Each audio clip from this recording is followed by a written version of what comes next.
প্রধানমন্ত্রী করবেন, এই মন্ত্রিসভা করবেন, এবং যার পদত্যাগ বিএনপির একসময় নিজেই চেয়েছে অন্তর্বর্তী সরকারের সময়, তখন আমরা এটার বিরোধিতা করেছিলাম। ফলে কি এমন ঘটে গেল যে যাকে অন্তর্বর্তী সরকারে বিএনপি দেখতে চায়নি তাকে নিজ মন্ত্রিসভায় বিএনপি নিয়ে এসেছে, সেই রহস্যটা বাংলাদেশের জনগণ জানতে চায়। দ্বিতীয় গুরুত্বপূর্ণ বিষয়টি হচ্ছে যে সবচেয়ে অ্যালার্মিং আমরা দেখতে পাচ্ছি গত 2-1 দিন ধরেই যে বাংলাদেশে ফ্যাসিস্ট আওয়ামী লীগদেরকে পুনর্বাসনের একটা প্রচেষ্টা চলমান আছে।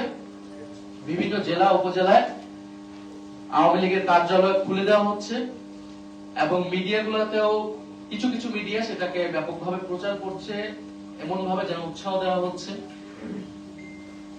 আওয়ামী লীগ কিন্তু কার্যত এবং আইনত নিষিদ্ধ একটি সংগঠন এবং তার বিচার প্রক্রিয়া চলমান আছে। কার্যালয়গুলো খোলা হচ্ছে এবং আওয়ামী লীগকে প্রশ্রয় দেওয়া হচ্ছে। আমরা মনে করি এটা অটোমেটিক ভাবে হচ্ছে। এটা অবশ্যই এই নতুন সরকারের প্রশাসনের এবং সরকারি দলের প্রশ্রয় এটা হচ্ছে। তাদের কাছ থেকে গ্রিন সিগন্যাল ছাড়া আওয়ামী লীগ এটা করার সুযোগ বা সাহস পেত না। গত 1.5 বছর কিন্তু প্রশাসন অনেক জায়গায় ব্যর্থ হলেও জনগণ কিন্তু প্রতিরোধ করেছে। রাজনৈতিক ফ্যাসিবাদ বিরোধী রাজনৈতিক কর্মীরা সেটা প্রতিরোধ করেছে। ফলে আমরা আশঙ্কা করছি যে এই নির্বাচনে এরকম একটা যোগসাযোগ হয়েছে ভারত, আওয়ামী লীগ এবং বিএনপির মধ্যে, এবং আওয়ামী লীগের পুরো ভোট ব্যাংকটাকে বিএনপি নিজের দিকে নেওয়ার চেষ্টা করেছে। বিএনপির, এটা আমরা আগেও বলেছি, এটা নতুন কোনো কথা না, বিএনপির বিভিন্ন বক্তব্যে তার মঞ্চে জয় বাংলা স্লোগান দেওয়া, আওয়ামী লীগের লোকদেরকে পুনর্বাসন করা, হত্যা মামলা আসামিদেরকে নিজের দলে ভিড়ানো, এই চেষ্টা কিন্তু স্থানীয় পর্যায়ে হয়েছে।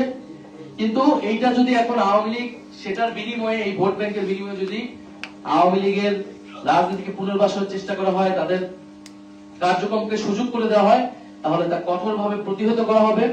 আমরা প্রশাসনের প্রতি আহ্বান জানাবো যে 8টি বা 9টি জেলায় আওয়ামী লীগের জেলা কার্যালয় তালা খুলেছে, সেটা কিভাবে হয়েছে আমরা তার জবাব দিতে চাই এবং অবিলম্বে সেটা প্রশাসনিক ভাবে আইন শৃঙ্খলা বাহিনীর দায়িত্ব সেই কার্যালয় বন্ধ করা। যদি তারা ব্যর্থ হয় তাহলে আমরা কিন্তু রাজনৈতিক ভাবে প্রতিরোধের ডাক দেবো সারা বাংলাদেশে, এবং সেটার জন্য কিন্তু এই সরকারকেও আমরা কিন্তু কাঠগড়ায় দাঁড়াবো এই ফ্যাসিস্টদেরকে পুনর্বাসনের দায়।